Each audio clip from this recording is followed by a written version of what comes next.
নমস্কার বন্ধুরা, welcome to my channel my fortune story. আশা করছি আপনারা সবাই ভালো আছেন। ফিরলাম নতুন ভিডিও নিয়ে। ভিডিওটি সম্পূর্ণ দেখার অনুরোধ রইল।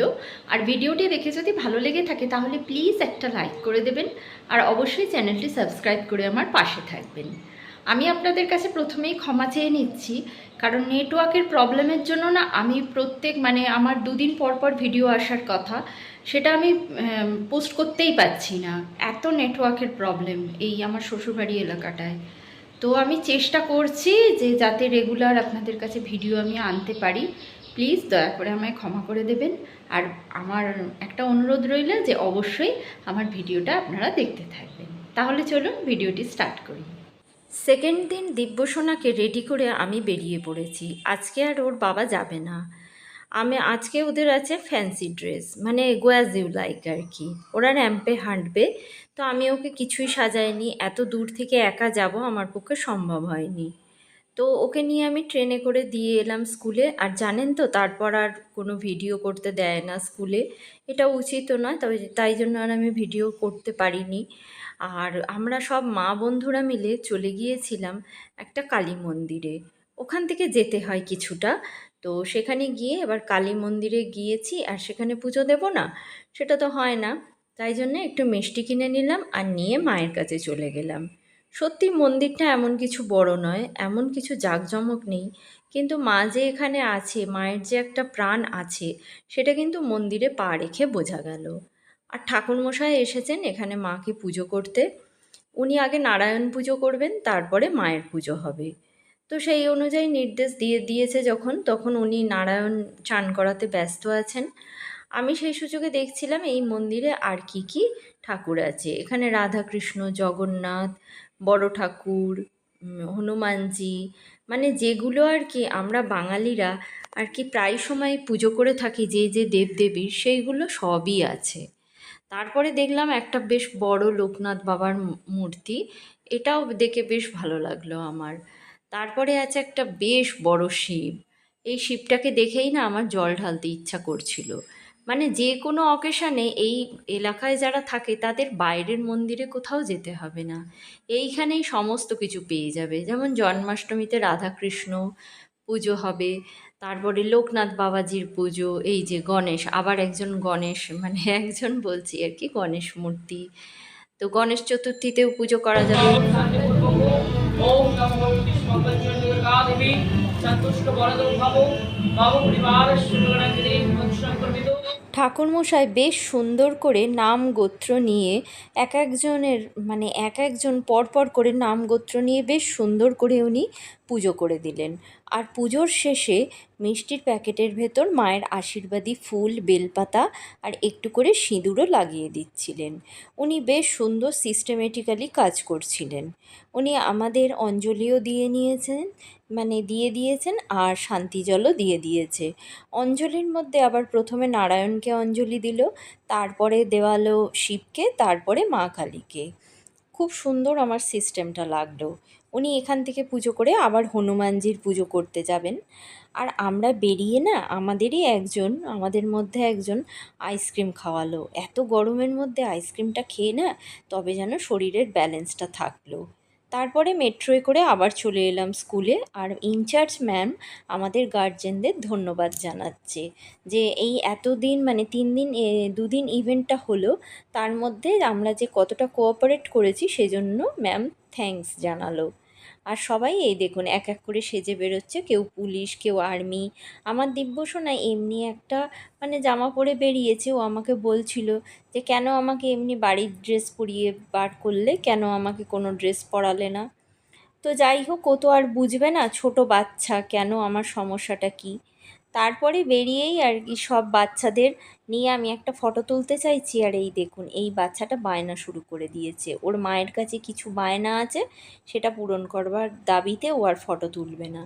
যাই হোক, সবাইকে একসাথে অ্যারেঞ্জ করে ফটো তোলা খুব মুশকিল। কিছু কিছু বাচ্চাকে নিয়ে ফটো তুলে নিলাম। আর আমার দিব্যসোনা স্কুল থেকে দেওয়া যে কেকটা, সেটা খেতেই ব্যস্ত, ও তো ছাড়বেই না। আর দেখুন এইভাবে আমি কিছু ইতিহাস রেখে দিলাম ফটো তুলে। তারপরে চলে এলাম ডে 3-তে। আমি একসাথেই দেখিয়ে দিচ্ছি। যে আমাদের আর কি আজকের ইভেন্ট আছে প্ল্যাশ পুল। মানে ওরা সুইমিং পুলে মানে স্কুল আর কি একটা কৃত্রিম সুইমিং পুলের ব্যবস্থা করেছে, সেখানে বাচ্চারা সব নেবে, স্নান করবে, আনন্দ করবে। তো তার জন্য সুইমিং ড্রেস আর এই যে ক্যাপ আর স্পেকটেকেল এগুলো সবই দরকার। তো সেগুলো ওর বাবা অনলাইনে অর্ডার করেছিল, অনলাইনেও মানে এসে গেছে, ডেলিভারি দিয়ে দিয়েছে। আর ওর বাবা দেখছিল যে জিনিসটা কীরকম দিয়েছে। এটা ফ্রি সাইজ, এই ক্যাপটা এটা সবাই পরতে পারে। আর আমার দিব্যসোনাকে পরিয়ে দেখাচ্ছিল, দিব্যসোনার মাথাটা একটু বড় তো, পরাতে অসুবিধে হচ্ছিল। কিন্তু তারপর যখন পুরোটা পরিয়ে নিল, দেখুন পরিয়ে নিয়ে সবাই মিলে কি হাসাহাসি হচ্ছিল। ও বেশ এই হাসাহাসিটা বেশ এনজয় করছিল। কিভাবে ওর চোখটা বুজে গেছে আর চোখ দুটো ছোট ছোট হয়ে গেছে সেই নিয়ে বেশ আনন্দিত হচ্ছিল। ওকে আমি দেখিয়ে নিলাম কীরকম লাগে। আর ওর বাবা এই চশমাটা পরিয়ে ওকে বলছিল যে জলে নেবে কিভাবে দেখবে, তারপরে জল যখন আর চশমাটা পরবে না তখন গলার দিকে নামিয়ে নেবে, মাথার দিকে ওঠালে কোথায় হারিয়ে যাবে। আর এই সবগুলো ওকে বলে নেবার পর এবার আমি সব কিছুতেই লেবেলিং করে নিয়েছি। এইগুলো মানে স্পেকটেকেল, ক্যাপ, জুতো, তোয়ালে, এগুলো সবই স্কুল থেকে আর কি অর্ডার ছিল যে সব কিছুতে বাচ্চাদের লেবেলিং করে দেবেন যাতে হারিয়ে যাবার ভয়টা না থাকে। তা আমি সব কিছুতেই লেবেলিং করে দিলাম, দিয়ে এগুলো সব ব্যাগের মধ্যে অ্যারেঞ্জ করে নিয়ে ওকে স্কুলে পাঠিয়ে দিয়েছিলাম। আর স্কুলে এসে আর ওকে স্কুলে পাঠিয়ে দিয়ে আমি না ওখানে সারাদিন বসেছিলাম, কারণ ওর আজকে টাইমিংটা ছিল 12:30 থেকে 4:30। আমি গিয়ে আর আসবো এই রোদে, জার্নি হবে। আর ওখানে মা শীতলার ওই এরিয়াতেই ভোগ দিচ্ছিল, আমি না ভোগটাও নিয়ে নিয়েছি। ভোগ পেলে আমি কোথাও ছাড়ি না, কারণ এটা জানি আমি ভগবানের আশীর্বাদ। ওকে ছুটির পর ওকেও একটু খাইয়ে নিলাম, আমিও খেয়ে নিলাম। তারপর চলে এলাম ডে 4, আজকেই ওদের লাস্ট দিন। আজকে ওদের স্কুলে ইভেন্ট ছিল, পার্টি। আজকে ওরা সবাই স্কুলে যাবে, সেখানে সবাই ডান্স করবে, আনন্দ করবে। আর ওদের ওখান থেকে একটা করে মানে স্কুল থেকে আর কি এই যে সামার ক্যাম্প হলো তার জন্য একটা করে সার্টিফিকেট আর মেমেন্টো দেবে, কিন্তু মেমেন্টোটা ওরা দেয়নি কেন জানি না। আর সার্টিফিকেট দিয়েছে সব বাচ্চাকেই, আর মেমেন্টো কাউকেই দেয়নি। আর এইগুলো নিয়ে আমরা আর কি ওখানটায় যেটুকু আমি ভিডিও করতে পেরেছি করে সোজা চলে এসেছিলাম ছর্দির বাড়িতে। আর ছর্দি তো সবসময় মা অন্নপূর্ণার মতো খাবার দাবার সাজিয়ে রেখে দেয়। আমরা যাব শুনেই ও আমাদের খাবার দাবার রেডি করে রেখেছিল। রান্না করেছিল ভাত, কুমড়ো ভাতে কুমড়ো শাকের তরকারি, আর আলু দিয়ে মাছ দিয়ে একটা তরকারি, আর মাছের ডিম দিয়ে টক। আর যেতেই আমার দিব্যসোনাকে ভাত দিয়ে দিল, কারণ ও তো খুব টায়ার্ড হয়ে স্কুল থেকে গেছে, ওর খাওয়ার দরকার। ও না সত্যি বলতে কি আমার থেকে অনেক বেশি বোঝে আমার ছেলেকে নিয়ে, আর আমার ছেলেও না ওর কাছে ভীষণভাবে কমফোর্টেবল। ছর্দি এখন রান্না বান্না করে উঠেছে, ব্যস্ত। ও বলছিল মায়ের কাছে খাবো, কিন্তু আমি বললাম না, মা এখন ব্যস্ত, রান্নাঘরও পরিষ্কার করবে, সব কিছুই তো আর একটা মানুষের ওপর ফেলে দেওয়া যায় না। এই যে গিয়েই যে রান্না ভাতটা আমরা পাচ্ছি, এটাও কিন্তু সত্যি বলতে কি আমরা মানে আমাদের নিজেদের লোক বলেই এই জিনিসগুলো পাই, বাইরের লোকের কাছে এগুলো তো আশা করা যায় না। তো যতটুকু পাচ্ছি তার ওপরে আবার ওকে চাপিয়ে দেওয়া আমার ছেলের ঝামেলা, এটা তো অন্যায় হবে। তাই আমি ওকে খাইয়ে দিলাম, খেয়ে দিয়ে ও একটু ঘুমিয়েছে, আর উঠতে চাইছিল না। বাচ্চা তো টায়ার্ড হয়ে থাকে, উঠতে পারে না। তারপরে বিকেলবেলা যাই হোক তুললাম জোর করে।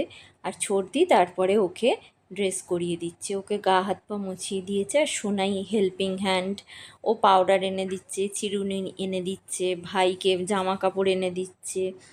এই সব করে ওর আর কি তত্ত্বাবধান চলছে।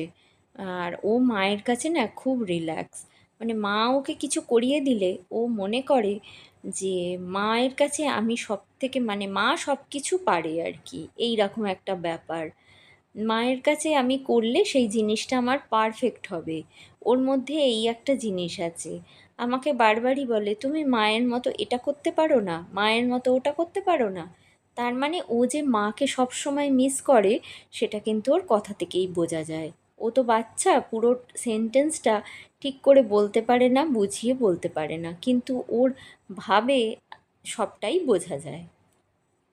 আর সন্ধে হয়ে গেছে বলে আমি তাড়াতাড়ি করে বেরিয়ে এলাম, কারণ আমার ওই রাস্তায় যাওয়া আসা আছে। কিন্তু যাই হোক, তবুও বাচ্চা নিয়ে যাচ্ছি তো চিন্তা থাকে অটো ফটো ঠিক করে পাবো কি না। যাই হোক, ঠাকুর ঠাকুর করে সবই পেয়ে গেছি, টানা অটোই পেয়ে গিয়েছিলাম। আর বাড়িতে এসে আমরা ড্রেস চেঞ্জ করে নিয়েছি। আর ওর ঠাকুমার, দিব্যসোনার ঠাকুমার সবসময় গা হাত পা ব্যথা করে, আসলে বয়স হয়ে গেলে যা হয়। আর ওনার তো অনেক রোগ আছে। তো আমার দিব্যসোনা ঠাকুমাকে একটু সেবা করে নিচ্ছে, ঠাকুমার হাত পা টিপে দেয়। রোজ সন্ধেবেলা গিয়েই ও ঠাকুমার কি প্রবলেম হয়েছে সেগুলো শোনে আর একটু ঠাকুমাকে সেবা করে দেয়। আর এদিকে ঠাকুমাকেও সেবা করতে থাকুক, আর আমি করলাম কি, একটু পাপড়ি চাট করে দিলাম। কারণ এই সময় না আমার শাশুড়ি মায়ের বেশ খিদে পায় বলে। আসলে সুগারের রুগী তো, তা কী করে দেব, সব দিনই তো আর পুষ্টিকর খাবার করে দেওয়া সম্ভব নয়। আর আজকে তো আমি বাড়িতে ছিলামও না, সেই জন্য আমার পক্ষে কিছু করা সম্ভব হয়নি। আর এই পাপড়ি চাটের পাপড়িগুলো আমার ভাজাই থাকে, আর রেডিমেড যে চাটনিগুলো ওগুলোও আমার করা থাকে। শুধু আলুটা সেদ্ধ করেছি, পেঁয়াজ কেটেছি, বাদাম আর ঝুরি ভাজা এটাও তো রেডিমেড কেনা, অসুবিধে হয় না কিছু। ওনাকে আমি করে দিলাম। উনি পাপড়ি চাট খেতে ভালোই বাসে। আসলে কি জানেন তো, এই সব খাওয়া তো ওনাদের সময়কার সময় ছিল না। আর এই সব জিনিসগুলো এখন নতুন বেরিয়েছে। আমাদের বাচ্চারা যেমন পছন্দ করে, আমরা যেমন এই সব চাট খেতে পছন্দ করি, তেমন ওনারাও কিন্তু পছন্দ করে। শুধু ওনাদের সময় ছিল না বলে যথেচ্ছভাবে খেতে পায়নি, সেই জন্য ইচ্ছাটাও ওনাদের প্রবলই আছে। আর আমাদের সময় আমরা যথেচ্ছভাবে খেতে পাই বলে ইচ্ছাটা হয়তো একটু কম। যাই হোক, বয়সকালে মানুষের না কোনো আশা রাখতে নেই। উনি যেটা খেতে চায় আমি কিন্তু ওনাকে সেটাই করে দিই। যাই হোক, কোনো আশাই যেন না থাকে। তো এইভাবেই আমাদের দিনগুলো ভালোভাবেই কাটলো। আর ভিডিওটি আজ এই পর্যন্ত রাখলাম, ফিরবো নতুন ভিডিও নিয়ে। ততক্ষণের জন্য সবাই ভালো থাকবেন, সুস্থ